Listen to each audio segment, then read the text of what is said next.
बोलो जयकारा बोल मेरे श्री गुरु महाराज की जय। श्री आनंदपुर वासी श्री भगवान की जय। आनंद संदेश। सर्वांगीण दिव्य ज्योति से अनुप्राणित होकर श्री आनंदपुर दरबार से प्रेम भक्ति तथा आत्मज्ञान की जो किरणें फूटी, वे प्रेमियों गुरुमुखों के हृदय में जगमगा उठी। इस दिव्य ज्योति का प्रकाश घट घट में बचाने के लिए प्रेमियों गुरुमुखों तथा सत्संगियों ने श्री चरणों में विनय की कि प्रभु जो भी श्री सत्य प्रवचन आप जन कल्याण हेतु पर्व पर या समय समय पर श्री मुख से फरमाते हैं, वे अमर वचन ऐसी दिव्य ज्योति है जो दिल को छू कर मन के सभी शत्रुओं को दूर भगाकर हृदय को शुद्ध कर देते हैं। इस ज्योति को घट घट में जगाने के लिए ऐसा उपाय किया जाए जिससे कोई भी प्राणी इस अमृत रस के पीने से वंचित ना रह जाए। प्रेमियों और जिज्ञासुओं की प्यास तो इससे अधिक बढ़ी हुई है। वे त्योहार पर कई संसारी झंझटों से श्री दर्शन पर नहीं आ सकते तो श्री अमृत प्रवचन सुनने के लिए ललायित रहते हैं। कुछ स्थान ऐसे भी हैं जहां 6 मास अथवा 1 वर्ष से पहले सत्संग उपदेश के लिए किसी प्रचारक महात्मा का जाना नहीं हो सकता। ऐसा कोई साधन हो जिससे घर बैठे उन्हें श्री अमृत वचन तथा अन्य भक्ति के मुक्ता कण मिल सके। श्री सद्गुरुदेव महाराज जी ने इस बढ़ती हुई मांग को स्वीकार किया।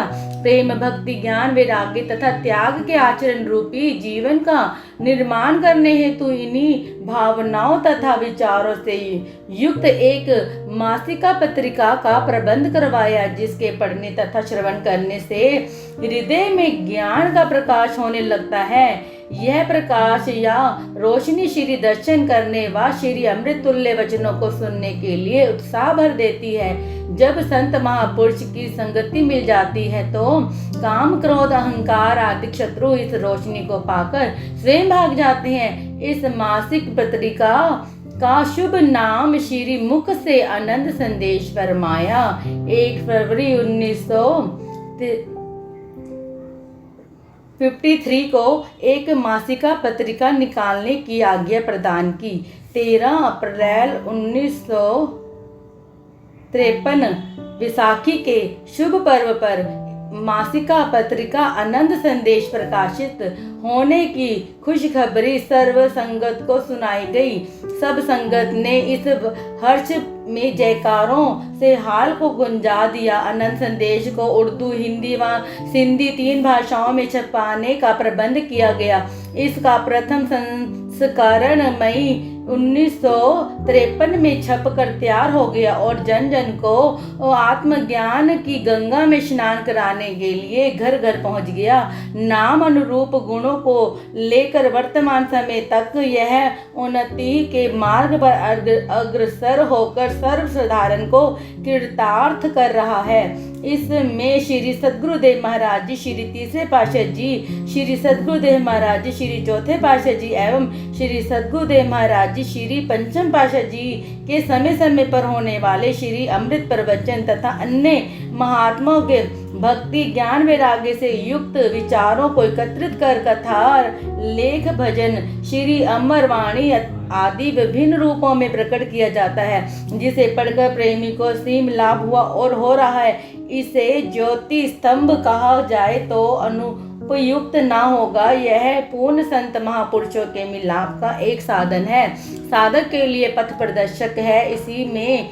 इस जीवन के आनंद रूपी संदेश को प्राप्त कर सर्वसाधारण भी लाभान्वित हो रहे हैं। श्री आनंदपुर दरबार की संगत एवं अन्य जीवों को भारत में तथा विदेशों में जहाँ जहाँ भी भक्ति के जिज्ञासु थे और हैं, सबको यह आनंद में संदेश पहुँचाता रहा और पहुँचा रहा है। इसने जीवन में नया रंग, नई उमंग, नया साहस, भक्ति की प्रतिभाशाली तरंगित करने का कार्य पूर्ण रूप से निभाया और निभा रहा है। इस मासिक पत्र के प्रकाशन के लिए श्री सद्गुरुदेव महाराज जी श्री तीसरे पातशाह जी ने आनंद संदेश के लिए श्री आनंदपुर सत्संग आश्रम में आनंद प्रिंट प्रिंटिंग प्रेस स्थापित करवा तथा आनंद संदेश के साथ साथ धार्मिक पुस्तकें भी अर्थात भक्ति सागर, भक्ति दीपक, सार उपदेश, आनंद रामायण आदि अन्य पुस्तकें भी प्रकाशित की गई। इसके पश्चात श्री 108 श्री सद्गुरुदेव महाराज जी श्री पंचम पातशाह जी ने आत्मिक संपदा का एक विशेष अमूल्य उपहार श्री परमहंस अद्वैत मत अमर ज्योति ग्रंथ प्रेमी गुरुमुखों एवं भक्ति के अभिलाषी आत्माओं को प्रदान किया, जिसमें श्री आनंदपुर के नायक श्री परमहंस महान विभूतियों का जीवन चरित्र लिखा हुआ है। इसे पढ़ने से हृदय दिव्य लोक से अलौकित हो उठता है तथा परम सुख एवं आनंद की अनुभूति होती है। इसका प्रथम संस्करण अप्रैल सन 1972 में प्रकाशित हुआ। परमार्थ भक्ति एवं आत्मा उन्नति के उच्च सिद्धांत को सम्मुख रखकर प्रेमियों की मांग को पूरा करने के लिए आप समय अनुसार धार्मिक पुस्तकों का निरंतर प्रकाशन करवा रहे हैं। मई सन 1973 में विदेश में निवास करने वाले गुरुमुखों की मांग को पूर्ण करने के लिए अंग्रेजी भाषा में मासिका पत्रिका का प्रकाशन करवाया, जिससे भारत तथा विदेश में रहने वाले गुरुमुखों को आध्यात्मिक लाभ प्राप्त हो रहा है। इसके साथ साथ अन्य इंग्लिश पुस्तकों का भी प्रकाशन भी हुआ है। अब इस आनंद प्रिंटिंग प्रेस में श्री आनंदपुर दरबार की ओर से हिंदी, सिंधी, इंग्लिश तथा गुरुमुखी भाषा में धार्मिक पुस्तकों का प्रकाशन होता है, जिसको पढ़कर जन साधारण भी लाभ उठा रहे हैं। इसी प्रकार आप श्री आनंदपुर के कार्य की देखरेख करते हुए अन्य स्थानों पर जन कल्याण हेतु जाते थे। एक बार 1953 में आप राजस्थान की ओर पधारे। छपड़ा, गुगर, कोटा में होते हुए अजमेर पहुंचे। वहां जयपुर की संगत ने विनय की कि श्री सद्गुरुदेव महाराज जी जयपुर को भी पवित्र करने की कृपा करें। उन लोगों की निर्मलता, श्रद्धा व प्रेम को देखकर कृपालु भगवान ने उनकी प्रार्थना स्वीकार कर ली। आपने 2 दिन पश्चात जयपुर पधारने का उन्हें वचन दिया। अब जयपुर की संगत व महात्मा परम विवेकानंद जी परस्पर सलाह करने लगे कि श्री सद्गुरुदेव महाराज जी के ठहरने के लिए एक ऐसा विशाल भवन होना चाहिए जहां जयपुर की संगत आकर श्री दर्शन का लाभ उठा सके। उन्होंने अत्यधिक देखभाल की ढूंढने पर पता चला कि एक सेठ ने एक नई कोठी बनवाई है, परंतु वह सेठ श्रद्धालु न था। जयपुर के एक भक्त सत्संगी की उसकी जान पहचान थी। उसने सेठ जी के साथ चर्चा की कि हमारे श्री सद्गुरुदेव महाराज जी 2-3 दिन के लिए जयपुर पधार रहे हैं। अगर आप अपनी नई कोठी उनके ठहरने के लिए दे देंगे तो बहुत अच्छा होगा। सेठ जी ने कहा कि अभी तो मैंने उसका उद्घाटन ही नहीं करवाया। भक्तों ने कहा कि 3-4 दिन बाद करवा लेना। उनके आग्रह पर सेठ जी ने कोठी भक्त जनों को सौंप दी। उसी दिन साय समय आपने जयपुर में कृपा की। महात्मा परम विवेकानंद जी ने अभिवादन के रूप में काफी तैयारियां की हुई थी। श्री सद्गुरुदेव महाराज जी ने सेठ जी की कोठी में कृपा की। दिन रात सत्संग की पावन धारा बहाने लगे। उसी दिन रात्रि समय भक्त लोग उस सेठ को भी श्री दर्शन के लिए बुला कर ले आए। आपके सम्मुख आते ही उसने अपनी तन बदन की शुद्धि ही खो दी। श्री दर्शन ने उसे ऐसा मतवाला बना दिया कि वह श्री छवि को देखते ही देखते समस्त वृत्तियों को खो बैठा। आप उस समय प्रवचन फरमा रहे थे, इंसान माया का परवाना बना हुआ है। यदि कभी इस माया को पीट दे तो पता चले कि ये छाया की भांति उसके पीछे कैसे दौड़ती है। इन मायावी समानों में जीव ने सुरती इस कदर फंसा दी है कि इसे इसके परिणाम का पता ही नहीं कि क्या होगा। धन में सुरती लगाने से अंत में सर्प की योनि मिलती है। मकान में सुरती फंसाने में भूत प्रेत की योनि प्राप्त होगी। यदि सुरती पुत्र में अटकी रह जाएगी तो सुअर का जन्म मिलेगा। इसी प्रकार अन्याय योनियों को जीव शिकार बनकर 84 का चक्र खरीद लेता है। यदि यही सुरती संत महापुरुषों से दिए हुए सच्चे नाम से जोड़ी जाए तो अंतिम समय तक सुरती प्रभु के धाम में पहुंचा देगी। जहाँ पुनः आवागमन के चक्र से छुटकारा मिल जाता है। परंतु जीव के लिए स्वयं ऐसा काम करना कठिन है। संत महापुरुषों की संगति से ही जीव को ऐसा ज्ञान मिलता है। संत महापुरुष जीव को वचनामृत द्वारा सदा सावधान करते हैं। वैसे तो जिस धरती पर संत महापुरुष स्वयं कृपा करते हैं उस धरती का वातावरण निर्मल बन जाता है। उनके पावन वचनामृत श्रवण करने से मन की चंचल वृत्तियां शिथिल हो जाती है। मन स्वयं भक्ति मार्ग को अपना लेता है। संत महापुरुषों की संगति ही जीव के विचारों में परिवर्तन ला सकती है। अतः संत महापुरुषों का समागम अत्यावश्यक है। मनुष्य संत महापुरुषों की संगति प्राप्त कर अपना कल्याण करे। यह वचन सेठ जी के मन पर बाण की तरह लगे। उसने सोचा कि शायद यह महापुरुष मेरे लिए ही वचन फरमा रहे हैं। संत महापुरुष तो स्वाभाविक ही ऐसे वचन फरमाते हैं जो जीव के संकल्प विकल्पों को मिटा दे। सत्संग समाप्त हुआ। सब संगत अपने अपने घर लौट गई, किंतु सेठ जी वहीं बैठे रहे। सेठ जी ने जन्म जन्मांतरों के कलुष जैसे एक पल में ही धुल गए। उसे अपने दिल रूपी दर्पण में जैसे श्री सद्गुरुदेव महाराज जी दिखाई देने लगे। संगत के जाने के बाद उसने आपके सुकोमल चरणों में वंदना कर आपने अपराधों की क्षमा मांगी तथा विनय की। मैंने यहाँ के भक्तों से कहा था कि अभी मैंने अपनी कोठी का उद्घाटन नहीं करवाया, बिना उद्घाटन के कोठी तुम्हें कैसे दे दूं। अब मैं अपना विचार प्रकट करता हूँ कि जिन महापुरुषों की वाणियों का पाठ करवाकर मैंने मुहूर्त करवाना था वे महापुरुष आप साक्षात हमारे घर में पधारे हैं। अथवा जिन देवताओं का पूजन करना था उन देवताओं के देव के ने आज स्वयं यहाँ कृपा फरमाई है। मेरे जैसा भाग्यशाली कौन होगा, क्योंकि जिनके श्री दर्शन के लिए हजारों मीलों से प्रेमी आते हैं उनको भी एकांत में इतना समय आपके श्री दर्शन करने का शायद ही नसीब होता होगा। आपके श्री दर्शन तथा अमृत वचनों ने मेरा कठोर हृदय मोम की तरह नर्म कर दिया है। मैं किस मुख से आपकी उपमा का वर्णन करूं।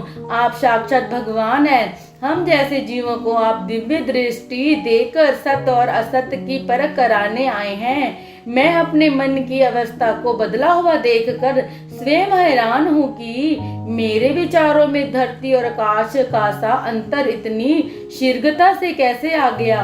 परंतु आप दयालु हैं। आप अपनी कृपा दृष्टि से जीव को भक्ति रूपी धन से माला माल कर देते हैं। जैसे गुरबानी का वचन है, साचे साहिबा किया नाही घरी तेरे, घर ते तेरे सब कुछ है जिस दे ही सु पाई वे। यह बात आज प्रत्यक्ष मैंने देख ली। मेरी जीवा में यह शक्ति नहीं कि मैं आपकी महिमा का गायन कर सकूं। धन्य है गुरुदेव। उसने श्री सद्गुरुदेव महाराज जी से नाम दीक्षा ली और कृत्य हो गया। अब उसने अपने संबंधियों से भी यह कह दिया कि मेरी कोठी का उद्घाटन बड़ी धूमधाम से हुआ है। उसने फिर उस कोठी का उद्घाटन कभी ना करवाया। इतना प्रताप है एक पल की श्रेष्ठ संगति का। यदि जीव निरंतर संत महापुरुषों की संगति करता रहे तो कितना लाभ होगा, इसका अनुमान कहाँ लगाया जा सकता है। जब आप नित्य प्रति पावन सत्संग की गंगा में सर्वसाधारण को मंजन कराकर 4-5 दिन के पश्चात श्री अनंतपुर लौटने लगे तो सेठ जी ने 1-2 दिन और रहने का आग्रह किया।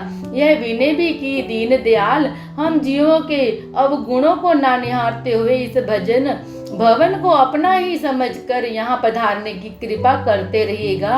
यह मेरी हार्दिक अभिलाषा है। आप उस स्थान को कृतार्थ कर और आशीष से उसके दामन को भर कर श्री अनंतपुर में पधारे। जब जब भी आप कुछ दिनों के लिए जन कल्याण हेतु बाहर जाते तो श्री अनंतपुर के प्रेमी शरणागत उन दिनों आपके वचना अनुसार सेवा में तथा आपकी याद में एक एक कण चकोर की न्याय बांट जोड़ने में लगाते। जब आप श्री सतगुरुदेव महाराज जी श्री तीसरे पातशाह जी की कार सुरेले मनहरन हॉर्न करती हुई वापस आती तो श्री अनंतपुर की धरती का कण कण और प्रेमियों के हृदय शरद पूर्णिमा के विधु को पाकर केरव कुसुम की तरह खिल उठते। कार के हॉर्न जमीन व आसमान को बांसुरी की धुन की न्याय गुंजा देते। प्रेम दीवाने उस प्रेम की मधुरमा को पाकर पुनः मस्ती में झूम उठते। श्री अनंतपुर तो मानो यह चाहता है कि मेरा एक एक कण श्री कमलों में पवित्र हो, ताकि मैं भी अपने सौभाग्य पर इठलाऊं। श्री अनंतपुर में शरणागतों की संख्या दिन प्रतिदिन बढ़ती जा रही थी। जितनी शरणागतों की संख्या बढ़ती, उतना ही श्री सद्गुरुदेव महाराज जी अत्यंत प्रसन्न होते, क्योंकि उनकी जन्मों से बिछड़ी हुई रूहें अपने धाम में पहुंच रही थी, जिनके लिए वे सब रचनाएं रच रहे थे। वे उच्च संस्कारी तथा आतुर प्रेमियों को, अर्थात रूहों को, जो आपके श्री चरणों में शरणागत होना चाहती थी या भक्ति के अभिलाषी थी, उन्हें निज स्थान पर पहुंचा हुआ देख अथवा अपने श्री सद्गुरुदेव महाराज जी श्री दूसरे पातशाह जी के श्री वचनों को पूरा होता देकर प्रसन्न हो रहे थे। अत्यधिक प्रसन्नता आपको इसलिए हुई कि आप जिस कार्य को पूरा करना चाहते थे वह संपूर्ण हो रहा था। इस प्रकार श्री सद्गुरुदेव महाराज जी श्री तीसरे पातशाह जी ने यथासंभव साधनों से सर्वसाधारण को भी प्रेम भक्ति का अमृत पिलाया। जिन जीवों के हृदय में गुरु भक्ति की लगन जागरूक हो चुकी थी तथा जो श्री दरबार में शरणागति लेना चाहते थे, उनकी अटूट निष्ठा को देखकर उन्हें चरण शरण प्रदान की, तथा जो संस्कारी आत्माएं आपके विमल भक्ति में लगन बढ़ाती हुई संसार में रह रही थी, आप उनके अंतर्मानस की जानते हुए उन्हें उसी अनुरूप श्री वचनामृत पान कराकर उनकी भक्ति बना रहे थे। भक्त धर्म भानु जी, जो कि श्री सद्गुरुदेव महाराज जी के अन्य प्रेमी व उच्च संस्कारी आत्मा थे, उनका कथन है कि मैं दिल्ली में रहता था तथा सभा समाजों में व्याख्यान दिया करता था। ग्रीष्म अवकाश होने पर मैं प्रायः श्री दर्शन के लिए श्री अनंतपुर आ जाया करता था। गर्मियों में छुट्टियां श्री दरबार की सेवा में ही व्यतीत होती थी। जब मैं यहाँ पहुंचा और श्री दर्शन की आज्ञा पाकर अंदर श्री चरणों में उपस्थित हुआ, तब श्री भगवान अकेले अपनी पवित्र मौज में पलंग पर विराजमान थे। श्रद्धा पूर्वक साष्टांग दंडवत प्रणाम किया और ज्यों ही आज्ञा पाकर मैंने श्री पदार बिंदों में सिर रखकर आंखें उठाई तो सहसा श्री सद्गुरुदेव महाराज जी ने फरमाया, सत्संग होता है। मैं असमझ में पड़ गया, क्या उत्तर दूं? महाप्रभु जानते थे कि मैं सभा समाजों में बहुत व्याख्यान किया करता हूँ। इसी विचार से ही श्री सद्गुरुदेव महाराज जी ने पूछ लिया कि सत्संग होता है। मैं तो यह प्रश्न सुनकर स्तंभ सा हो गया। मुख से मेरे कोई उत्तर ही ना निकल सका। इस पर श्री प्रवचन हो कि सत्संग नहीं होता है। किसी पुस्तक का पाठ कर देने से सत्संग नहीं कहते। पुस्तकों तथा ग्रंथों की वाणी पढ़कर सुनना, उसके अर्थ करना, परंतु उसका आचरण ना करना, उसे सत्संग नहीं कहते। तब महाप्रभु ने बड़ी गंभीर मुद्रा धारण की और अत्यंत शांति पूर्वक समझाने लगे कि सत्संग सद वस्तु का संग करना, सत्य से मिलाप हो जाना, सत्य से मेल कौन कराता है। इन विविध पुस्तकों की पंक्तियों का पाठ कर इन पर चिंतन करो। यह पता चलता है कि ये धर्म ग्रंथ भी यही कहते हैं कि सत्य वस्तु से संग करना चाहिए। सत्य का ज्ञान महापुरुषों से होता है, अतः संत महापुरुषों से मिलाप कर सत्य असत्य का ज्ञान करना ही सत्संग होता है। अतः जब सत्संग भी किया करो। इन श्री प्रवचनों में कितना रहस्य छुपा है कि एक तो महापुरुष जीव को असत्य और सत्य देश की ओर ले जाते हैं, दूसरा अपने यह स्पष्ट कर दिया कि भक्त धर्म भानु जी केवल महाभारत रामायण का पाठ ही सभा समाजों में ना किया करें, अपितु इनका वास्तविक अर्थ समझाया करें, जिससे अन्य जीव भी इन ग्रंथों के रहस्य को समझकर संत महापुरुषों की संगति प्राप्त करें तथा अपने मानव जीवन को पूर्णतः लाभ उठा सके। इसी प्रकार से आपने शरणागतों तथा अन्य प्रेमी जिज्ञासु को अपनी अपनी ढंग से ही लाभ पहुंचाया। शरणागत प्रेमी गुरुमुखों में से कुछ शरणागत साधु वेश ग्रहण करने के लिए बार बार विनय करते। श्री सद्गुरुदेव महाराज जी कुछ अधिकारी गुरुमुखों को साधु वेश प्रदान करते। जब ये साधु वेश लेकर श्री चरणों में पुष्प पत्र आदि भेंट करने के लिए आते तो श्री सद्गुरुदेव महाराज जी अत्यंत हर्षित हो प्रसाद बांटते उनकी खुशी का ठिकाना ना रहता। श्री सद्गुरुदेव महाराज जी ने इस साधु श्रेणी में से कुछ को सत्संग प्रचार के लिए भेज दिया ताकि यह नाम के अमर ज्योति शीघ्रता शीघ्र भारत के कोने कोने में फैलाएं। प्रत्येक ग्राम तथा नगर में सत्संग आश्रम निर्माण करने का आदेश दिया और विशेषकर यह प्रवचन उसी दिन ही फरमाए। अब तक मनुष्य अपना जीवन उन नियमों के सांचे में नहीं ढाल लेता जिन नियमों पर वह दूसरों को चलाना चाहता है, तब तक उसका प्रभाव पूर्ण रूप से दूसरों पर नहीं पड़ता। अपना आचरण ही दूसरों पर प्रभाव डालने के लिए उपदेश की अपेक्षा अत्यधिक प्रभावशाली होता है। अपने आचरण में कमी की केवल वाचक ज्ञान बनकर रह जाती है, जिसका प्रभाव श्रोताओं को पर पूर्ण रूप से नहीं हो सकता। गुरुवाणी में भी कहा है, अवर उपदेश आप ही ना करे, आवत जावत जन्मे मरे। दूसरों को उपदेश देना या केवल दिखावा मात्र काम करना, यह विचार केवल मान बढ़ाई और इज्जत के लिए ही होता है कि लोग हमारी पूजा करें। जिन्होंने अमली तौर पर कुर्बानी की होती है, उनका प्रभाव लोगों पर स्वयं ही पड़ता है। इसीलिए पहले स्वयं आचरण करो, पुनः दूसरों को उपदेश दो, तो उसका प्रभाव सब पर अधिक पड़ेगा। वरना आप आचरण ना करने से दूसरों का कल्याण करने की अपेक्षा स्वयं ही अवागमन के चक्र में फंस जाएगा। सेवक बनकर सद्गुरु की ओर से परमात्मा का संदेश लोगों तक पहुंचाओ। उनकी तरफ से जो सेवा भेंट हो उसे सद्गुरु की भेंट समझो।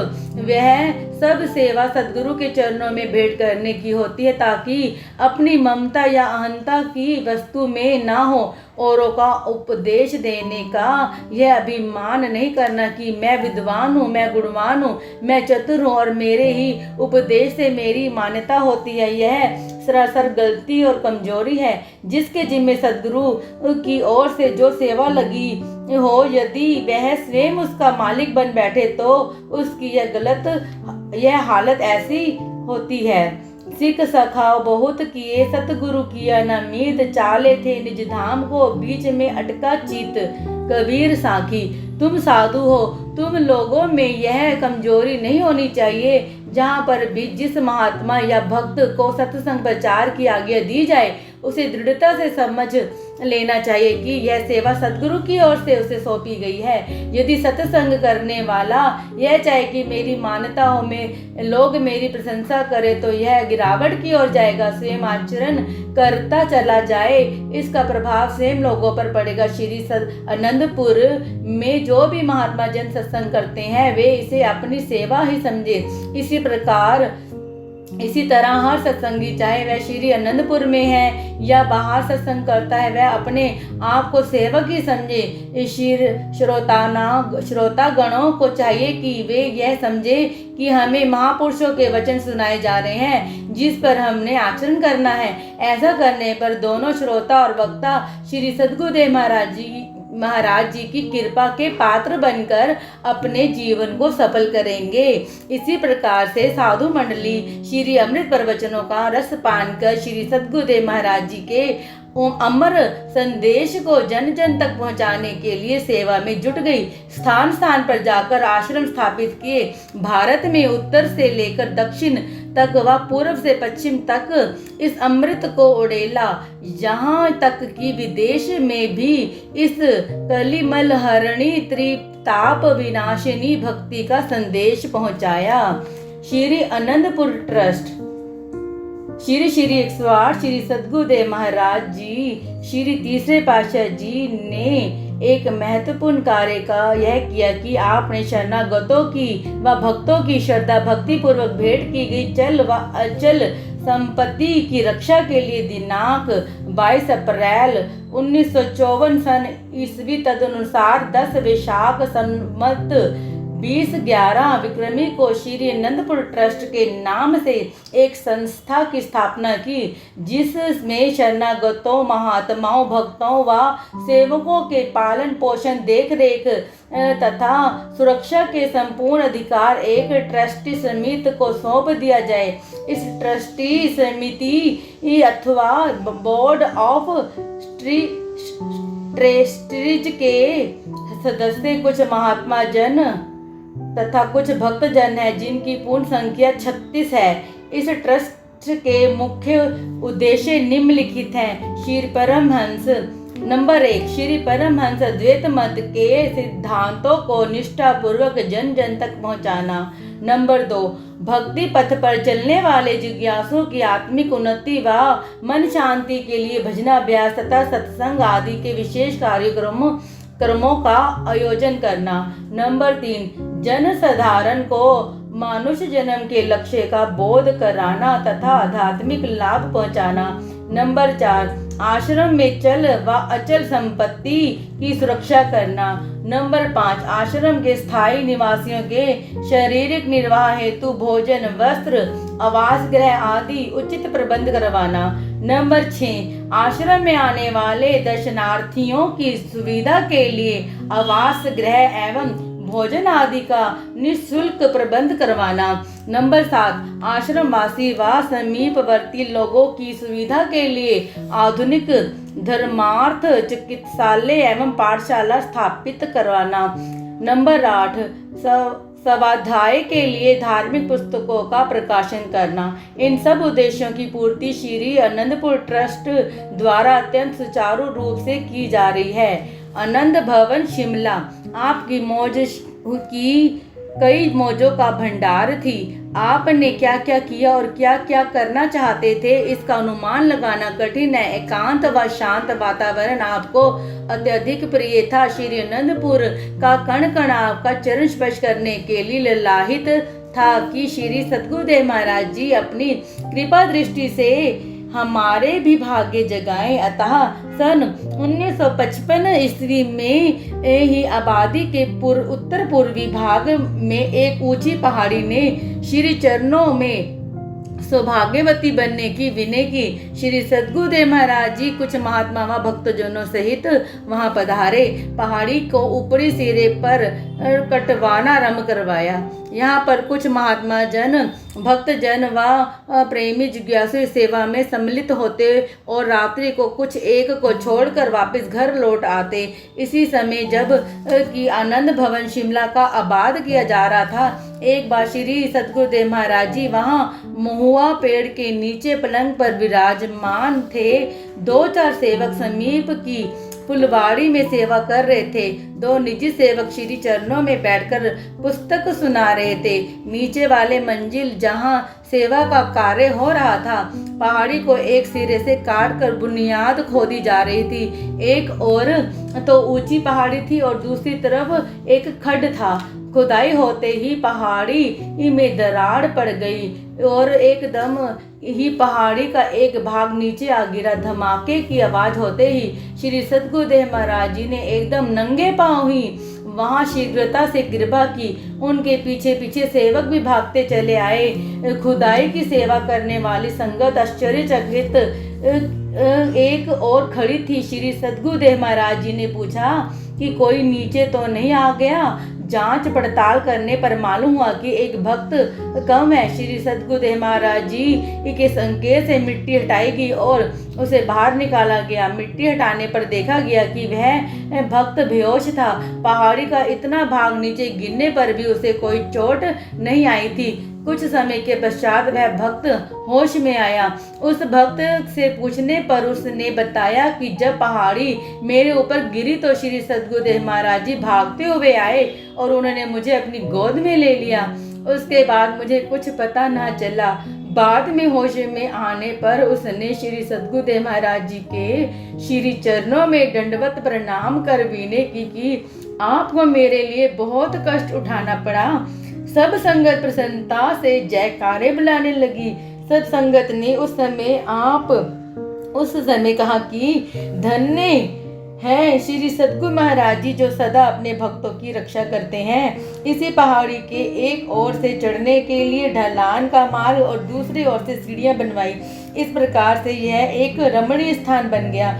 इसे शिमला पहाड़ी की सेवा के मध्य में आपने कई बार श्री मुख से प्रवचन फरमाए, जिन्हें श्रवण कर संस्कारी आत्माएं आत्माओं में गुरु भक्ति व सेवा के लिए आध्यात्मिक लगन जागृत हुई। एक बार श्री सद्गुरुदेव महाराज जी पहाड़ी पर विराजमान थे।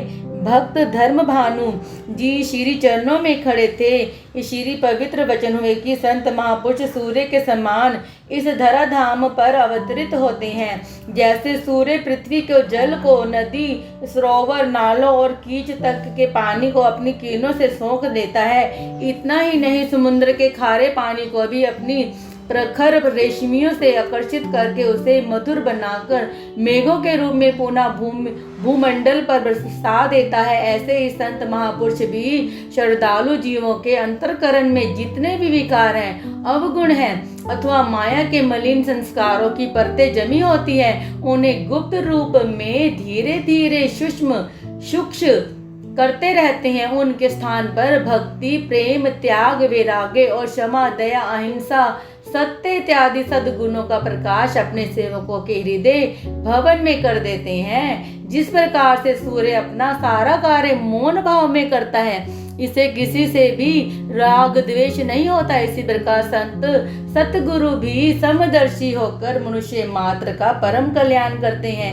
जीव अल्प बुद्धि होने से इसे नहीं जान पाते कि हमारा कितना सुधार हो रहा है। भक्त जी ने इन प्रवचनों को श्रवण किया। उनके हृदय में श्री सद्गुरुदेव महाराज जी के श्री चरणों के प्रति पहले से भी अधिक प्रेम तरंगित हो गया और उन्होंने श्री दरबार की सेवा बड़े हित चित से सत्करता से अंतिम समय तक निभाया। यही पहाड़ी जिसका शुभ नाम श्री सद्गुरुदेव महाराज जी ने आनंद भवन शिमला श्री मुख से फरमाया, आज तक इसी नाम से विख्यात है। महातीर्थ श्री आनंदसर सन 1954 में श्री सद्गुरुदेव महाराज जी श्री दूसरे पातशाह जी की मौज ने श्री सद्गुरुदेव महाराज जी श्री तीसरे पातशाह जी के सम्मुख अपनी प्रमुखता तथा महानता को प्रकट किया। श्री आनंदपुर की भूमि महातीर्थ का रूप धारण करने के लिए उत्सुकता की लहरों में झूम उठी। तीर्थ राज श्री आनंदसर की भूमि इसी समय की प्रतीक्षा में दामन फैलाए युगों से विनय कर रही थी कि हे करुणेश, कब इधर भी कृपा दृष्टि से मेरे सौभाग्य जगाएंगे। एक नया सपन, एक उल्लासित उमंग तथा आशा की नवीन तरंग अरुणिम प्रभात की न्याय हिलोरे लेने लगी। मार्गशीर्ष संक्रांति से एक दिन पहले रात्रि समय श्री दर्शन खुले हुए थे। श्री सद्गुरुदेव महाराज जी अपने अनुपम उच्च सिंहासन पर विराजमान होकर प्रेमियों को श्री दर्शन दे रहे थे। प्रेमी श्री दर्शन का एक अनूठे आनंद में झूम रहे थे। उन्होंने श्री दर्शन के समय उस रात्रि को पहले की अपेक्षा कुछ भिन्न प्रकार का नजारा देखा। श्री सद्गुरुदेव महाराज जी आज उन्हें विशेष दिव्यतम स्वरूप में श्री दर्शन दे रहे थे। उधर श्री सद्गुरुदेव महाराज जी किसी आतुर पुकार को सुनने में संलग्न थे। यह विहल पुकार कोई साधारण पुकार ना थी। कभी तो आप तनिक मुस्कुरा देते, कभी गंभीरता धारण कर लेते, तो कभी कुछ क्षण पश्चात कमल नयनों में अलौकिक आकर्षण आ जाता। प्रेमी यह ना समझ पा रहे थे कि आज क्या हो रहा है। थोड़ी देर बाद श्री दर्शन बंद हो गए। आप धूमधाम से एक ललित चित्र उतार रहे थे, जिसमें श्री सद्गुरुदेव महाराज जी श्री दूसरे पातशाह जी के स्वर्णिम श्री वचन और आप श्री सद्गुरुदेव महाराज जी श्री तीसरे पातशाह जी की दूरदरगाही तथा हार्दिक मौज के मुक्ताकण संजोए हुए थे। इस रूपरेखा के विचार में संपूर्ण रात्रि को व्यतीत किया कि कब प्रातः हो श्री मौज को साकार करने के लिए उद्घाटन किया जाए। प्रकृति के रंग छिटकाया, रात्रि ने विदाई ली। पूर्व की दिशा से सूर्यदेव अभी नवमंडल पर विराजमान ना हुए थे, परंतु उनकी किरणों की लालिमा गगन पर उषा की रूप में स्वर्णिक आभा निखारते हुए प्रभात का संदेश दे रही थी। पक्षियों के कलवर आरंभ किया। जहाँ था दृष्टि में इस आलोक का अभिनंदन अभिवादन किया जा रहा था। यहाँ मुख्य द्वार के बाहर प्रेमी जन श्री सद्गुरुदेव महाराज जी के श्री दर्शन के लिए अतृप्त नैनों से कार के आने की राह देख रहे थे। श्री सद्गुरुदेव महाराज जी प्रातः काल भ्रमण के लिए कार में विराजमान हुए। यह कार मुख्य द्वार से इस समय इस प्रकार निकली जैसे पूर्व दिशा से सूर्य उदित हो रहा हो। इस द्वार से कुछ आगे मार्ग में प्रेमी जन जिज्ञासु श्री दर्शन के लिए खड़े थे। उन्होंने कार को घेर लिया और अपने श्रद्धा से पुष्प पत्र भेंट किए। श्री सद्गुरुदेव महाराज जी की श्री छवि पुष्प की सी मदकता बिखरा रही थी। वे किसी विचार मग्न हुए प्रतीत होते थे। आज श्री आनंद सर ने फिर से करुण पुकार की, हे प्राणेश करो अनुकमा। विहल स्वर से गुहारे की, करुणा में के मधु पुकारे सुन। इस दिशि चरण बढ़ाए हैं, प्रेम पयोधी ने प्रेम प्याले इस भू पर छलकाए हैं। गंगा यमुना सरस्वती ने अनु ने की स्वीकार करो। ये कुल मालिक सदगुरु जी हम पर भी उपकार करो। 68 तीर्थ श्री चरणों में आने को उकुलाते हैं। श्री आनंद सर में हम भी ठोर तनिक सी चाहते हैं। आज श्री सद्गुरुदेव महाराज जी ने बड़े हर्ष से सब गुरुमुखों को फरमाया कि चलो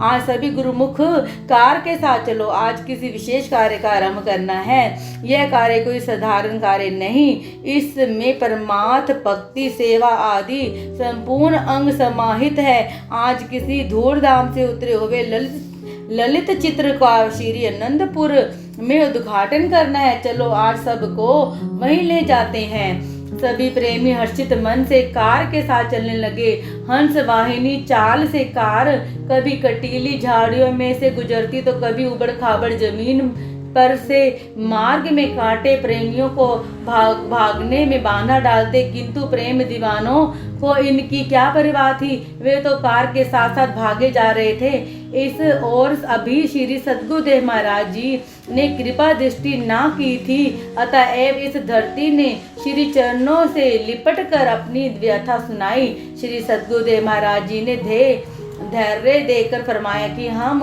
अब तुम्हारे प्रेम में बंधे हुए यही निवास करेंगे। यह स्थान श्री आनंदपुर की आबादी से उत्तर पश्चिम में था, जहाँ श्री सद्गुरुदेव महाराज जी ने श्री आनंदसर का उद्घाटन करना था। आज यह साकार रूप लेने के लिए हिलोरे ले रहा था। यहाँ उपयुक्त स्थान देखकर 16 नवंबर 1954 सन ईस्वी तदनुसार संक्रांति मार्गशीर्ष मघर संवत 2011 विक्रमी मंगलवार के शुभ दिन श्री 108 श्री सद्गुरुदेव महाराज जी ने निज कर कमलों से श्री आनंद सर निर्माण कार्य का उद्घाटन किया। श्री आनंद सर के समीप ही वर्तमान बोरिंग के स्थान पर पलंग पर विराजमान होकर सब प्रेमियों को बिठाकर अपनी हार्दिक मौज को प्रकट किया। श्री स्वामी जी श्री चौथे पातशाह जी साधु वेश में थे। कोई संकेत से उठाकर फरमाया, आपको हमारी यह आज्ञा सुना दे कि श्री आनंद सर के निर्माण कार्य का शुभ मुहूर्त 16 नवंबर 1954 संक्रांति मार्गशीर्ष को किया गया। यह कार्य हमारी हार्दिक मौज से करना है। इसे जितनी जल्दी हो सके तैयार करना है। श्री स्वामी जी श्री चौथे पातशाह जी ने खड़े होकर सबके सम्मुख इन श्री वचनों को दोहराया। जिस दिन यह शुभ मुहूर्त हुआ उसी दिन इसी तीर्थ धाम की मानो नींव रखी गई। धरती ने श्री चरणों में वंदना कर कोटिक्ष धन्यवाद किया। सेवकों के लिए सेवा का भंडार खुल गया। प्रेमियों ने चातक बनकर श्री वचन स्वाति सुधा का पान किया। श्री आनंदपुर के सभी सेवक शरणागत तथा प्रेमी इसी मौज को साकार रूप देने में जुट गए। श्री आनंद सर को यदि श्री आनंदपुर की कीर्ति स्तंभ कहा जाए तो अनुपयुक्त ना होगा। श्री आनंद सर की नींव रखने से पहले श्री आनंदपुर में शरणागत सेवकों तथा जिज्ञासु की संख्या का अनुमान लगाया जा सकता था, परंतु श्री आनंद सर ने तो दूर व समीप के प्रेमियों के हृदय की तारों को इस प्रकार झंकृत कर दिया कि कोई भी प्रेमी इस सेवा से वंचित रहने को तैयार ना था। सब ने यथासंभव समय निकालकर इस सेवा में सहर्ष भाग लिया। इस सेवा में कितने नव जिज्ञासु एवं प्रेमियों ने सेवा का सौभाग्य प्राप्त किया, इसका अनुमान लगाना कठिन है। श्री आनंद सर ने भी अपने हृदय पर हृदयेश श्री सद्गुरुदेव महाराज जी को ऐसा स्थान दिया कि वे यहाँ से मानो हटना ही ना चाहते थे। उन्हें यही स्थान उपयुक्त लगा। ऐसी अनुपम लीलाएं इस तट पर हुई कि देवलोक से देवता भी इस मनहरण लीला को निरखने के लिए मानव देह की प्राप्ति के लिए व्याकुल होने लगे। जिन जिन गुरुमुखों, भक्तों, महात्मा व जिज्ञासुओं को इस सेवा का प्रबंधक बनाया गया, उन सब ने मिलकर इस कार्य को प्राणापन से निभाया। सर्वप्रथम यह कार्य धीरे धीरे चलता रहा। इसके साथ साथ कई अन्य कार्य भी हुए। प्रत्येक गुरुमुख जो इस कि अन्य किसी सेवा पर थे या 1-2 घंटे इस सेवा में भाग लेते, कुछ एक जिनकी जिम्मेवारी ही यही थी, वे सारा दिन यहाँ पर सेवा करते। इस प्रकार से उबड़ खाबड़ टीलों को ट्रैक्टरों द्वारा खोद खोद कर समतल बनाया जाने लगा। कांटों व झाड़ियों को साफ करवा पत्थरों को एक और लगा दिया। इस प्रकार से श्री आनंद सर की सेवा की ख्याति दूर दूर तक फैलने लगी। इस श्री सेवा के समस्त भारत में गुरु सेवा का डंका बजा दिया। भारत के कोने कोने से प्रेमी गुरुमुख इस सेवा में भाग लेने के लिए आए। किसी ने तन से और किसी ने मन से, किसी ने धन यथाशक्ति इस सेवा में भाग लिया। यह कोई साधारण सेवा ना थी। एक तो श्री सद्गुरुदेव महाराज जी की परम पवित्र मौज व प्रसन्नता, दूसरा महान तीर्थ की सेवा तथा अपने कल्याण के लिए ऐसा दुर्लभ सुअवसर, इन सब ने मिलकर प्रेमियों को आकर्षित किया। श्री सद्गुरुदेव महाराज जी स्वयं श्री आनंद सर पर दिन में 2-3 बार आते थे। श्री दर्शन से प्रेमियों को कृतार्थ कर भोग प्रसाद भी देते। 1954 से 1960 तक धीरे धीरे यह कार्य जोर पकड़ता गया। इसी मध्य में ही एक बोरिंग और श्री परमहंस द्वैत मंदिर का काम आरंभ हो गया। इसके पश्चात सन 1960 में दीपावली के शुभ पर्व पर श्री सद्गुरुदेव महाराज जी की मौज इसे शीघ्र बनाने की उठी। श्री सद्गुरुदेव महाराज जी ने संपूर्ण संगत को सम्मुख यह श्री वचन फरमाए, यह आनंद सरोवर एक महान तीर्थ कलिकाल के पापों का निवारण करने का एक साधन होगा। किसी समय पर इस महान तीर्थ का सर्वप्रथम स्थान होगा। हम चाहते हैं कि महान तीर्थ के स्नान करने का पुण्य अवसर शीघ्र से शीघ्र सबको प्राप्त हो। जितना भी समय इसके बनने में कम लगे उतना ही अच्छा है, ताकि गुरुमुख प्रेमी इसके लाभ से वंचित ना रह जाए और यथाशीघ्र लाभ उठाएं। श्री वचनों ने सेवकों और तथा गुरुमुखों में नया साहस तथा नई उमंगे भर दी। सभी पूर्ण उत्साह से दिन रात करके इस कार्य में जुट गए। सबके सम्मुख उमंगों की एक तरंग लहरा रही थी कि कब श्री आनंद सर तैयार हो और हृदय सम्राट श्री सद्गुरुदेव महाराज जी के श्री दर्शन करते हुए इस पावन तीर्थ में मंजन करे। इस लहर ने भारत के कोने कोने तक प्रेमियों को यह शुभ संदेश सुना दिया। अब तो श्री आनंद सर को पर देखो तो ऐसा लगता था मानो सृष्टि के सभी परमात्म भक्ति के अभिलाषी श्री सेवा में उपस्थित हो गए हो। श्री सद्गुरुदेव महाराज जी स्वयं भी सारा दिन श्री आनंद सर के पावन तट पर विराजमान रहते। प्रेमी जन प्रातः 4 बजे से लेकर रात्रि के 12 बजे तक इस सेवा में जुटे रहते। किसी को ना सर्दी, ना धूप और ना ही भूख प्यास की चिंता थी। जिस ओर दृष्टि डालो प्रसन्न मुख, सभी हंस हंस कर सिमट की से गुलाल खेल रहे हैं।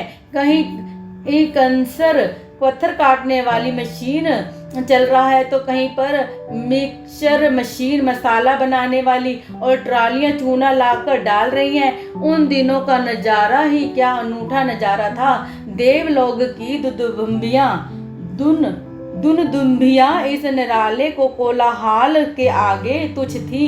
सभी इस पवित्र सेवा को जीवन की निजी पूंजी समझकर उस कर्तव्य पालन में हित चित से लगे हुए थे। ऐसे ही प्रेमियों की संगति से अन्य जिज्ञासुओं में भी इस भक्ति परमा तथा सेवा के पथ पर चलने की उमंग पैदा हुई। कुछ जिज्ञासु भी स्वर्णिम अवसर पे लाभ उठाने के लिए श्री अनंतपुर पहुंचे। सब प्रेमी गुरुमुख सेवकों को एक आनंद में झूमते हुए सेवा में सुध बुध खोए हुए देख कर एक जिज्ञासु के हृदय में यह विचार उत्पन्न हुआ कि क्या इसी सेवा में से मालिक की प्राप्ति हो सकती है। यह सेवा कैसे कुलसित मन को धोने में समर्थ हो सकती है। वह जिज्ञासु अन्य प्रेमियों के साथ प्रातः श्री अनंतसर पर चला जाता और साय तक देखा देखी सेवा में जुटा रहता। परंतु जब श्री सद्गुरुदेव महाराज जी श्री अनंतसर पर पहुंचते तो वह स्वयं ही सोचने लगता कि मुझे क्या हो गया है। हृदय में अमित उत्साह भर जाता है तथा उनके सम्मुख अपने आप की शुद्धि भूले प्रेम में उन्मत्त हो सेवा में ऐसा खो जाता हूँ कि हृदय में किसी प्रकार के संकल्प विकल्पों को पैदा होने के लिए समय ही नहीं मिलता। धीरे धीरे उसकी अवस्था ऐसी बदलती गई कि श्री अनंतसर के प्रथम स्नान तक उसे ऐसा आभास होने लगा कि जैसे श्री सद्गुरुदेव महाराज जी उसकी आंखों में इस प्रकार समा गए हैं कि उसे बिना श्री सद्गुरु महाराज जी के कोई अपना दिखाई ही ना देता था। इस श्री पवित्र सेवा में उस प्रेमी का मोह तो जैसे सर्वथा नष्ट ही हो गया। उसे अपने संबंधियों तक की याद ना रही। अब उसे मालूम हो गया कि सचमुच ही सेवा मन के बंधनों को काटने का विशेष शस्त्र है। अतः वह हित चित से सेवा करने लगा तथा श्री सद्गुरुदेव महाराज जी के गुणोन्वादों को गाने लगा। जिन प्रेमियों ने इस अनुपम सेवा का पान किया वही उस आनंद का अनुभव कर सकते हैं। इस सेवा ने सेवकों को श्री सद्गुरुदेव महाराज जी की प्रशंसा पाने का एक नूतन पाठ पढ़ाया। श्री अनंतपुर के महात्मा भक्त बाइयां भक्तानियां व सत्संगी जन एवं जिज्ञासु तथा भक्ति के अभिलाषियों ने इस सेवा में भाग लेके अतुलनीय सुख प्राप्त किया। संत महापुरुषों की संगति के गौरव के विषय में श्री रामचरितमानस बालकांड में लिखा है, मंजन फल फेंकिए तत्काल काक होइए पिक बकहु मराला, सुनि आश्चर्य करी जनि कोई सतसंगति महिमा नहीं गोई। अर्थात संत महापुरुषों की संगति रूपी तीर्थ में जो गोता लगाता है उस स्नान का फल उसी समय ही मिल जाता है। यह भाग्यशाली कौवे से कोयल और बगुला से हंस बन जाता है। इसमें आश्चर्य की कोई बात नहीं। संतों की संगति की महिमा किसी से छुपी हुई नहीं। अर्थात काकवृत्ति की प्राणी कोयल जैसा मधुर बोलना तथा बगुला प्रवृत्ति हंस वृद्धि बन जाते हैं। जैसे कहा जाता है कि वैसे ही श्री सद्गुरुदेव महाराज जी ने प्रत्यक्ष करके दिखा दिया। जो प्रेमी तथा जिज्ञासु आपकी पावन संगति में आए उन्होंने स्वयं इस अमृत को पीकर अपनी मनोदशा का अनुमान लगा लिया। यह तो केवल समय के अनुसार संत महापुरुष ही जानते हैं कि किस ढंग से किस समय से उद्धार करने का कौन सा साधन है। इसके अनुसार वे उन साधनों को जुटाते हैं। इस कलि युग में गुरु सेवा ही मन की ऐसी औषध है जिसके सेवन से मन शुद्ध हो जाता है। अतः इसी पावन धारा को श्री सद्गुरुदेव महाराज जी ने श्री अनंतपुर तीर्थ धाम की रचना करके जन साधारण के लिए प्रवाहित किया। सब प्रेमियों को साहस रंग लाया। करता धरता तो श्री सद्गुरुदेव महाराज जी थे, परंतु सेवकों को भगवान सदा ऊंचा दर्जा देते आए हैं। सब में शक्ति की एक अनूठी लहर समा गई। इस लहर में डूबकर दिन रात एक कर प्रेमियों ने यह दिवस समक्ष देखा। यह वह भाग्यशाली पुण्य दिवस 13 फरवरी 1961 सन ईस्वी शुक्रवार तदनुसार एक माघ संवत 2017 का था, जब श्री 108 श्री सद्गुरुदेव महाराज जी श्री तीसरे पातशाह जी बोरिंग का नल अपने कोमल कर कमलों में थाम कर श्री आनंद सर में जल डालने लगे। तब उनके श्री वस्त्र भी भीग गए, परंतु उन्हें इस समय श्री सद्गुरुदेव महाराज जी श्री दूसरे पातशाह जी की मौज के साकार होने की एक निराली प्रसन्नता में कुछ पता ही न चल रहा था। उन्होंने सबके सम्मुख इस तीर्थ की उपमा बताई कि स्वयं बिना चरण पादुका के श्री आनंद सर के तट पर आए नंगे चरण ही इस पर विराजमान होकर अनुपम लीलाएं की। उस दिन की शोभा श्री आनंद सर के तट पर अवर्णनीय थी। श्री सद्गुरुदेव महाराज जी की प्रसन्नता की सीमा न थी। इस प्रसन्नता रूपी समुद्र की लहरों में प्रेमियों ने जी भर के गोते लगाए, पुलकित होकर प्रेम अमृत पिया। इस समय तक श्री आनंद सर का 8वां भाग ही पूरा बनकर तैयार हुआ था। इसी भाग को 2 भागों में विभक्त किया गया। श्री सद्गुरुदेव महाराज जी ने सेवकों ने पहले ही एक नाव बनाई थी। उस श्री सद्गुरुदेव महाराज जी के लिए सेवकों ने पहले से ही एक नाव बनाई थी। उस नाव को श्री आनंद सर में लाया गया। श्री सद्गुरुदेव महाराज जी ने प्रथम श्री आनंद सर के जल में चरण स्पर्श किए, पुनः नाव पर विराजमान होकर इस सरोवर को कृतार्थ किया। इस विधि इसका धूमधाम से मुहूर्त किया। इसके पश्चात स्वयं श्री सद्गुरुदेव महाराज जी ने इस सरोवर को पवित्र बनाने के लिए इसमें स्नान किया। इसके पश्चात सत्संगत ने अर्थात महात्मा भक्त तथा बाइयां व भक्तानियों ने अपनी अपनी दिशा में स्नान किया। स्नान के पश्चात श्री सद्गुरुदेव महाराज जी श्री आनंद सर के तट पर विराजमान हुए। उस समय प्रेमियों ने श्रद्धा व प्रेम के पुष्प श्री चरणों में भेंट किए। तीर्थ राज श्री आनंद सर पर अनुपम छटा सुहाई है। इष्ट देव कुल मालिक ने यह रचना मधुर रचाई है। अंबर धरती दशों दिशाएं गूंजी जय जयकारों से, झूम उठे प्रेमी के हृदय रंग कर प्रेम फुहारों से। चंद्र सूर्य तारागण ने मुक्ता के हार सजाए हैं। रमेश सुरेश महेश गणेश सब पूजा करने आए हैं। श्री आनंद सर के तट पर बज उठी हर्ष शहनाई है। 3 लोक 14 भुवनों से मिल रही आज बधाई है। नव मंडल के पुष्प हैं झरते, दिग्ध धुएं झूम झुमाई है। रवि ने अर्चन पूजन के हित आरती खूब सजाई है। इस सुषमा को मात करे को यह अद्भुत लसानी है। प्रकटे ज्योति इलाही जग में महिमा न जाए बखानी है। इस प्रकार से सबने मिलकर श्री गुरु महाराज जी के गुणोवादों को गायन किया।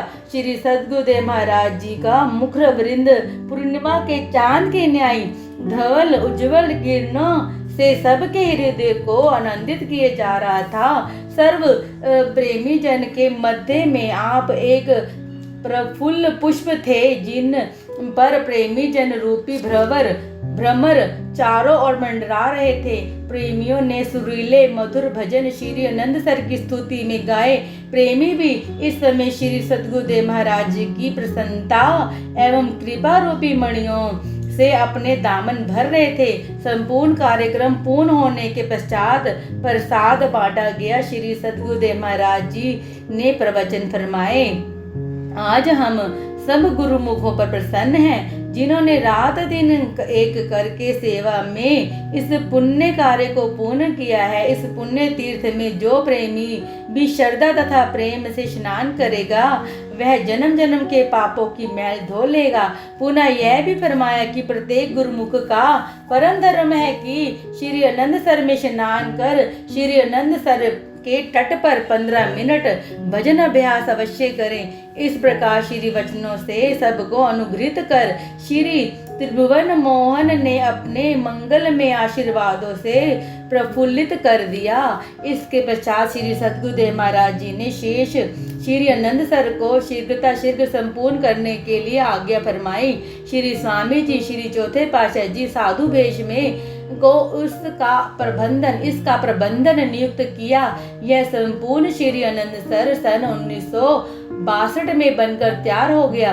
13 अप्रैल 1962 वैसाखी के शुभ पर्व पर नाव में विराजमान होकर श्री सद्गुरुदेव महाराज जी ने आनंदपुर की परिक्रमा करके इस महान तीर्थ को कृतार्थ किया। इसके बाद श्री आनंदपुर में प्रत्येक पर्व इस तीर्थ के तट पर ही मनाया जाने लगा और आज तक मनाया जाता है। आज भी इस महातीर्थ में सहस्त्रों की संख्या में दूर व निकट से आई हुई संगतें स्नान तथा भजनाभ्यास कर अपने जीवन को कृतार्थ करती हैं। यह महान तीर्थ 14 भुवनों एवं 3 लोकों में युग युगांतरों तक अपनी धर्म निष्ठा पर अटल रहकर जन जन का कल्याण करता रहेगा और प्रेमी जन इसमें मंजन कर कृत होते रहेंगे। जय तीर्थ राज श्री आनंद सर, वंदन करते सब सुर मुनि जन।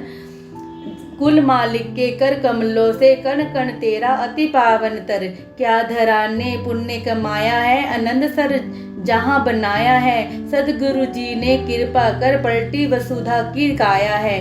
परमार्थिक सेवा स्रोत है यह, कलयुग में बना भव पोत है यह प्रेम भक्ति के रंग राता 68 तीर्थ की जोत है यह। इसका तट है शुभ पावन स्थल है, मधुर अमीय रस इसका जल। अति चंचल मन होता है शांत, हर लेता जन्म जन्म के मल। सुषमा इसकी मन हरती है, बर बस आकर्षित करती है। लहरों के संग ही हर्षित हो जन मन की गरिमा भरती है। यह वन्य भूमि जो मेठलाता श्री इष्ट देव के गुण गाता। श्री परमहंसों का नयन तारा, गुरु भक्ति भाव में इतराता। चहुपवन यहाँ सुशोभित है, तट पर हरे वृक्ष सुसज्जित है। हर समय यहाँ ऋतुराज रहे, वह पावन शांति से सुरभित है। शुक पीक खग दल करवल करते, कल रोल मधुर इसमें भरते। हंस आत्मा सूरत शब्द से सदा ध्यान प्रभु का है धरते। इसमें मंजन कर ताप हरे, हृदय में सच्चा प्रेम भरे। श्री परमहंस अवतार हमारे, प्रेमी जन जय जयकार करे। अग जग पावन यह तीर्थ राज, मंजन से होते पूर्ण काज। अधपुंज विनाशक सुखद रूप रहे, अटल तेरा यश और राज। इसी श्री आनंद सर के कार्य के मध्य में श्री सद्गुरुदेव महाराज जी ने बोरिंग खुदवाने की योजना बनवाई, क्योंकि 2 बावलियों जो पहले खुदवाई गई थी, जिनका संपूर्ण विवरण श्री आनंदपुर सत्संग आश्रम में दिया गया है तथा आवश्यकताएं बढ़ने पर इतना जल ना मिल पाता था। पानी की कमी तो नहीं थी, परंतु श्री सद्गुरुदेव महाराज जी यह चाहते थे कि पानी के लिए कभी तंगी ना आने पाए, इसीलिए पहले से भी उनका प्रबंध किया जाए तो अच्छा है। श्री सद्गुरुदेव महाराज जी ने उसी स्थान पर जहाँ श्री अनंत सर के लिए श्री वचन फरमाए थे, वहाँ बोरिंग के लिए आज्ञा दी। यह कार्य महात्मा भेद दर्शनानंद जी को सौंप दिया। यह कार्य जो आरंभ करने और मशीन आदि मंगवाने के और लगवाने के लिए 1 वर्ष लग गया। 1956 जनवरी में श्री आनंद सर के किनारे बोरिंग मशीन के कार्य आरंभ हुआ। यह जमीन इतनी पथरीली और काले सख्त पत्थरों से भरी हुई थी कि मशीन भी इसे कठिनता से काट सकती थी। कभी तो पूरे दिन में केवल 6 इंच तक ही पत्थर काट पाती थी। जैसा कि पहले कहा जा चुका है कि श्री सद्गुरुदेव महाराज जी समय के अनुसार अर्थात प्रत्येक वर्ष में 2 बार नया गांव और 2 बार श्री संत नगर में पधारते थे। कुछ दिनों पश्चात श्री आनंदपुर कृपा करते थे। यह परमात्मा का रूहानी कार्य भी साथ साथ चलता रहा। बोरिंग आरंभ करवाकर श्री सद्गुरुदेव महाराज जी नया गांव में विराजमान हो गए। इधर बोरिंग कठिनता से कुछ गहराई तक पहुंचा तो काले पत्थरों के अतिरिक्त पानी का कहीं चिन्ह तक भी ना था। महात्मा जी ने श्री चरणों में विनय पत्रिका लिखी, जिसमें बोरिंग की कठिनता का वर्णन किया। उत्तर में कृपा पत्र में श्री सद्गुरुदेव महाराज जी ने फरमाया कि घबराने की जरूरत नहीं है, काम करते चलो। इस स्थान पर नई जगह पर 1.5 फुट आगे की ओर खोदना आरंभ करो, पानी निकल जाएगा। श्री आज्ञा पाकर महात्मा जी ने वहीं से खोदना आरंभ कर दिया। श्री सद्गुरुदेव महाराज जी ने भी कुछ दिन बाद श्री आनंदपुर पर कृपा की। पत्थरों को काटने के 4 वर्ष बाद अर्थात 1960 में गहराई 830 फुट तक पहुंच गई। इतना कड़ा परिश्रम करने पर भी पानी का चिन्ह तक दिखाई ना देता था। प्रेमी सेवक हिम्मत हार बैठे व श्री चरणों में विनय की प्रभु अब आप ही कृपा करिए। इतनी गहराई तक पहुंचने पर भी पानी एक बूंद भी दिखाई नहीं देता। श्री सद्गुरुदेव महाराज जी ने फरमाया, कल प्रातः से साय तक इस कार्य को अवश्य पूरा करना है। आप गुरुमुखों की सेवा अवश्य रंग लाएगी, घबराने की आवश्यकता नहीं। गुरुमुख सेवक उसी समय ही पुनः बोरिंग की सेवा के लिए चल दिए। सारी रात मशीन पत्थर काटती रही। प्रातः समय श्री सद्गुरुदेव महाराज जी ने यहाँ कृपा की। दिन भर भी श्री सद्गुरुदेव महाराज जी यहाँ विराजमान रहे। सेवा का कार्य चलता रहा। अंत में 840 फुट की लगभग पहुंच गए, परंतु पानी निकलने का कोई आशा ना हुई।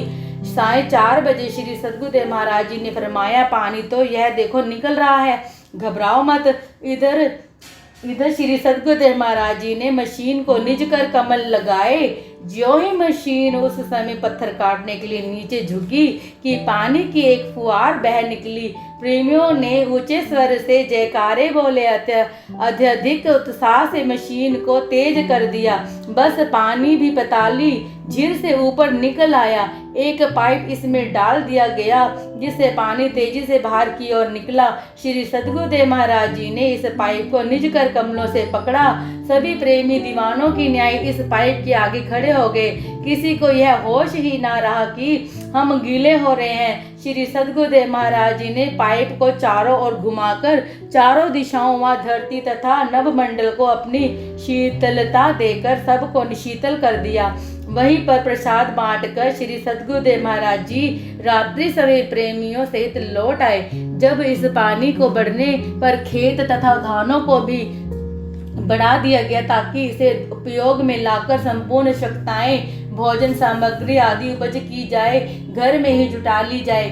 जब श्री अनंतसर का 8वां भाग 1961 में तैयार हुआ तो इसी बोरिंग का पानी उसमें डाला गया।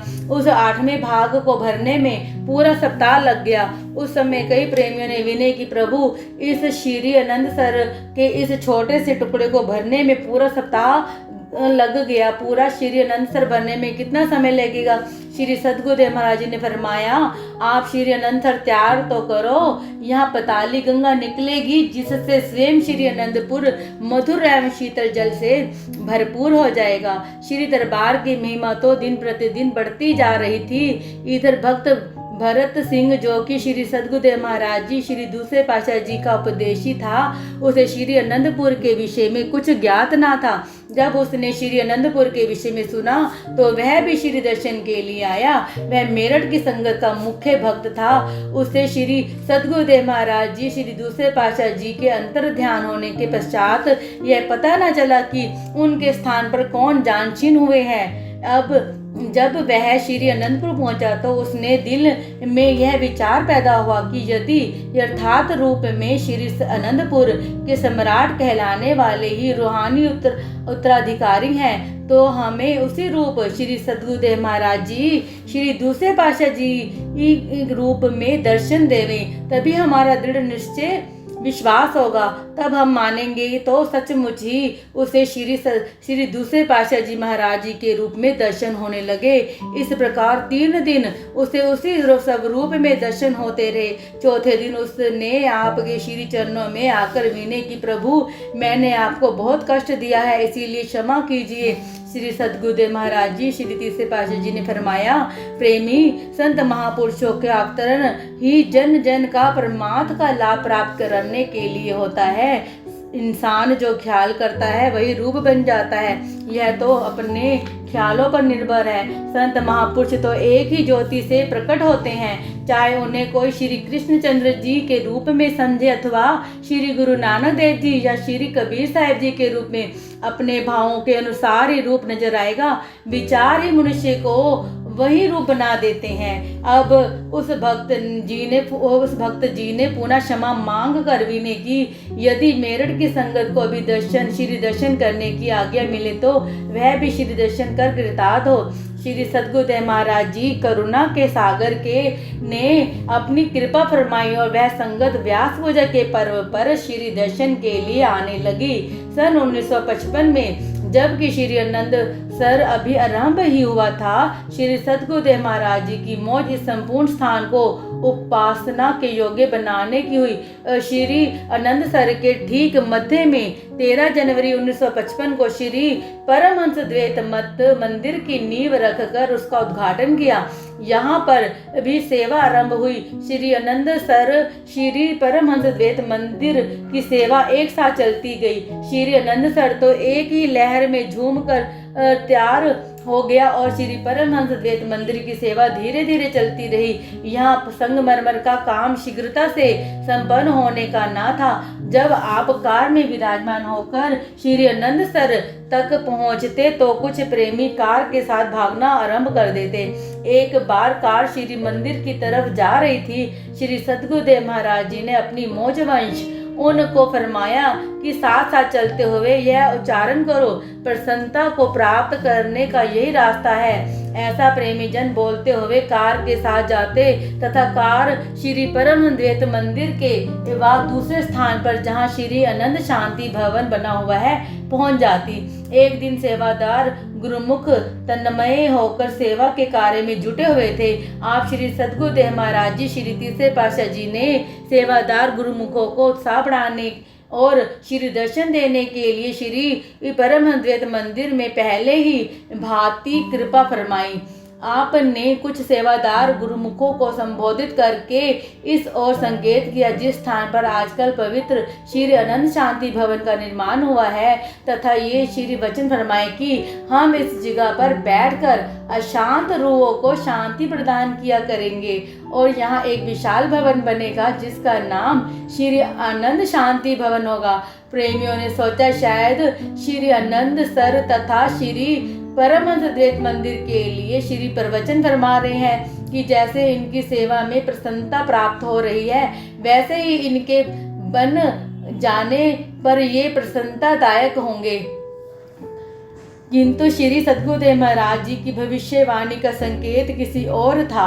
श्री सद्गुरुदेव महाराज जी प्रायः ये वचन फरमाया करते थे कि समय कीमती है और आप लोगों ने सेवा बहुत करनी है। जो समय हाथ में आया उसी में ही लाभ उठा लो। मानव जन्म को प्राप्त कर सतपुरुषों की संगति प्राप्त हो गई है।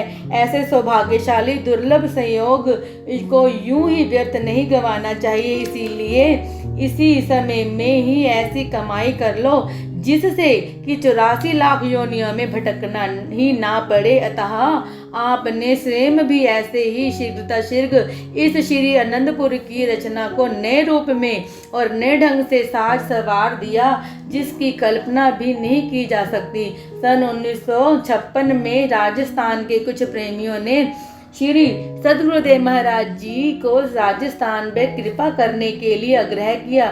श्री सद्गुरुदेव महाराज जी ने वहां कृपा की तथा इसी राजस्थान की यात्रा करते हुए एक बार आप राजकोट गुजरात पधारे। महात्मा परम विवेकानंद जी ने वहाँ के एक सेठ से श्री सद्गुरुदेव महाराज जी के ठहरने के लिए 2-3 दिन के लिए एक कोठी मांगी और उसने स्वीकार कर लिया। जब भक्तों ने श्री सद्गुरुदेव महाराज जी के विराजमान होने के लिए पलंग सजाया और चादर लगाने के लिए दीवार पर कीले लगाने का विचार किया तो सेठ ने घर वालों ने कीले लगाने से इनकार कर दिया और कहा कि हम कीले नहीं लगाने देंगे। यदि तुम्हें कीले लगानी है तो किसी और कोठी को खोज करो। भक्तों ने चादर लगाने का विचार छोड़ दिया। जब श्री सद्गुरुदेव महाराज जी ने उस कोठी में कृपा की तो श्री दर्शन करने तथा सत्संग का ही अमृत वर्षा सुनने के लिए राजकोट और उसके आसपास की संगतें भी आईं। उस सेठ ने घर के सब सदस्य भी वहां आए। श्री सद्गुरुदेव महाराज जी ने श्री वचन फरमाए, गुरुमुखों, संसार में रहना मना नहीं है, परंतु युक्ति से मुक्ति मिलती है। बिना युक्ति के मनुष्य की सुरती मोह बंधन में कैद हो जाती है। वह कौन सी युक्ति है? अंदर की वस्तु अंदर रखो और बाहर की चीज को बाहर रखो तो सुखी और आजाद रहोगे। उदाहरणतः खाने की चीजें ले लो। अखरोट, बादाम, नारियल आदि अनेक वस्तु हैं जिसका ऊपर का भाग फेंक दिया जाता है और अंदर का भाग खा लिया जाता है। यदि कोई उसके विपरीत काम करेगा अर्थात छिलके खाएगा तो उसका स्वास्थ्य बिगड़ जाएगा और हो सकता है कि अपने जीवन से हाथ भी धोने पड़े। इसी प्रकार पहनने के कपड़ों को ही ले लो। यदि कोई मनुष्य अंदर पहनने वाली बनियान या कमीज को कोट के ऊपर पहने तो उसे कोई भी बुद्धिमान नहीं कहेगा। इसी तरह मकान को ही ले लो।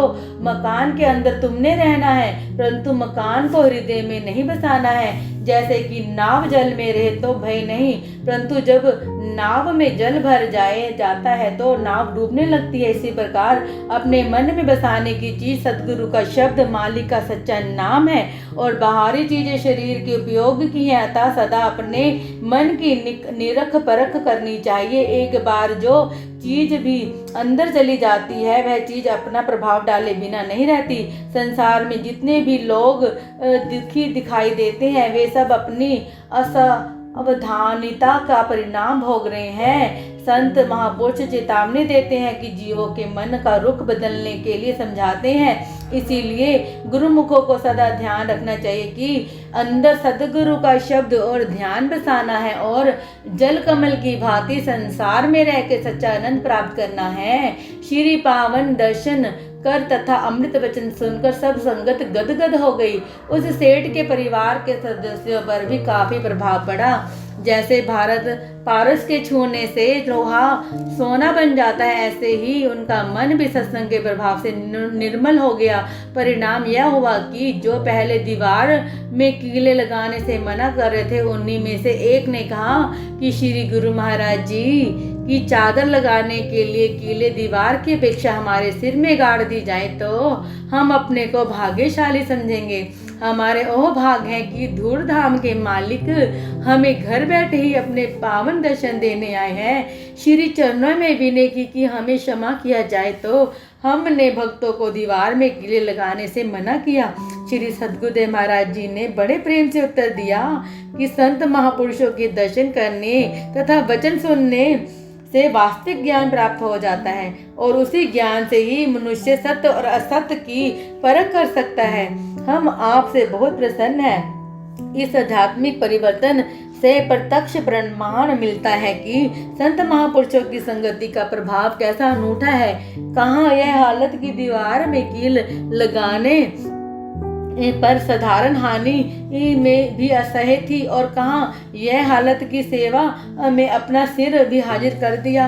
सत्पुरुषों की यह प्रत्यक्ष कृपा नहीं है तो और क्या है। थोड़े से समय के दर्शन तथा सत्संग के प्रताप से मोह माया में फंसा हुआ जीव अपने आध्यात्मिक लक्ष्य को समझने लगता है और संसार में रहता हुआ जीव कमल के फूल और मुर्गाबी पक्षी की भांति संसार से अलग रहना सीख जाता है। यही मनुष्य जन्म का वास्तविक उद्देश्य है। इस प्रकार राजस्थान व गुजरात को श्री दर्शन तथा श्री पावन वचनामृत से कृतार्थ कर श्री सद्गुरुदेव महाराज जी श्री अनंतपुर में पधारे। सन 1956 में व्यास पूजा पर्व पर नई शरणागतों में से कुछ एक ने साधु वेश के लिए विनय किया। आपने उनको साधु वेश प्रदान किया। पुनः आपकी श्री मौज अपने अन्य शिष्य श्री स्वामी जी श्री पंचम पातशाह जी को साधु वेश प्रदान करने की हुई। श्री सद्गुरुदेव महाराज जी श्री तीसरे पातशाह जी ने जन्माष्टमी पर्व पर 2 सितंबर 1956 तदनुसार 18 भादो संवत 2013 भादो बद्दी द्वादशी रविवार को इन्हें साधु वेश प्रदान कर इनका शुभ नाम श्री महात्मा दर्शना पूर्ण आनंद जी रखा। उस समय श्री सद्गुरुदेव महाराज जी श्री तीसरे पातशाह जी की प्रसन्नता का ठिकाना न था। वे दिल ही दिल में इस प्रसन्नता को अत्यधिक अनुभव कर रहे थे कि उन्होंने इस भक्ति परमार्थ के सूर्य को युग युगांतरों तक उदित रखने के कार्य को पूरा कर लिया है। उन्होंने जैसे अपने श्री परमहंस दयाल जी श्री पहले पातशाह जी की तथा श्री परमहंस सद्गुरु जी श्री दूसरे पातशाह जी के कार्य को पूर्ण किया और किया कि इस भक्ति रूप पुष्प की सुगंधी देश विदेश के कोने कोने तक फैलानी चाहिए। इस सुगंधी को जन जन तक पहुंचाने के लिए आपने तद अनुरूप परिश्रमी कर्तव्यनिष्ठ कांति में वीर योग्य को प्राप्त किया। बोलो जयकारा बोल मेरे श्री गुरु महाराज की जय, सांचे दरबार की जय। अगर आपको हमारी वीडियोस देखना पसंद है और आप हमारे चैनल से जुड़े रहना चाहते हैं तो प्लीज़ वीडियो को लाइक, शेयर और चैनल को सब्सक्राइब कर दीजिए।